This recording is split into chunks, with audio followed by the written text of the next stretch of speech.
Welcome to my channel mister lifestyle. তো আজকে আমি অনেক দিন পর তোমাদের কাছে একটা নতুন ব্লগ নিয়ে চলে এসেছি। দেখতে পাচ্ছ আমি রেডি হয়ে কলেজে যাচ্ছি, এই যে গুটি গুটি পায়ে বেরিয়েও গেছি আমি। তো তারপরে আমি এই যে বাস স্ট্যান্ডও পৌঁছে যাবো, দেখো এই যে বাস স্ট্যান্ডে পৌঁছে গেছে। তো আমি একটু নিজেকেও একটু দেখিয়ে নিলাম। তো দেখো আমাকে দেখে কেমন লাগছে। তো এবার বাস স্ট্যান্ডটা আমি প্রায় 15-20 মিনিট বসেছিলাম, বাস আসছিল না। ফাইনালি বাস এসে আমি বাসে উঠলাম। তারপরে আমি বাসে আর কোনো ক্লিপ নিতে পারিনি, বাস থেকে নেমে আমি ক্লিপ নিয়েছি, এই যে দেখাচ্ছি। তো আমি কলেজের সামনেটা চলে যাচ্ছি। তো দেখো তারপরে যে আমি ক্লাসে মানে কলেজে ঢুকেও গেলাম। তো কলেজটা আমি তোমাদেরকে দেখাচ্ছি, কত সুন্দর আমাদের কলেজটা, পুরো গাছপালা। এই যে দেখো এখানে কত সুন্দর সুন্দর ফুলও মানে ধরেছে, অনেক সুন্দর সুন্দর, এখানে দেখাশোনা করে।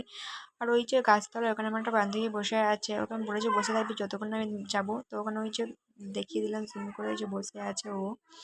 তো এই যে আমরা দুজনে একটু দেখিয়ে দিলাম কেমন লাগছে। আর আমাদের কলেজের আশেপাশে তোমাকে দেখাচ্ছিলাম কি দারুণ লাগে। যে সামনে একটা পুকুর আছে, গ্রীষ্মকালে খুবই হাওয়া দেয়, ঠান্ডা, খুব ভালো লাগে। তো আমাদের ক্লাস হয়নি বলে আমরা একটুখানি পার্কে গেছিলাম, আমি তিনজন মিলে। তো এটা পার্কটা কলেজের সামনেই, তো হাসতে হাসতে তিনজন মিলে যাচ্ছিলাম। তো পার্কটা খুবই সুন্দর, একটা লেক আছে, সুইমিং পুল, পার্কটাও সবই আছে।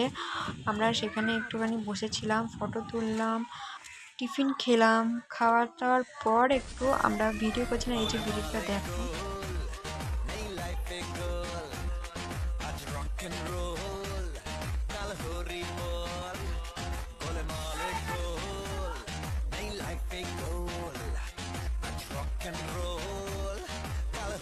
ফাইন, আমাদের পাগলামি চলতে থাকবে। তারপর আমি বাড়ি চলে এসেছি। চলে আসার পর এই যে বাস থেকে নেমেও গেছি। তাও আমি যে রিয়াকে একটা জিনিস আনতে দিয়েছিলাম, সেটাই আমি তোমাদেরকে দেখাচ্ছিলাম, এই যে। তো আমি বাড়ির দিকে যাচ্ছি এবারে। ভালো লাগলে আমার চ্যানেলটা প্লিজ সাবস্ক্রাইব করে দিও, comment share please, thank you.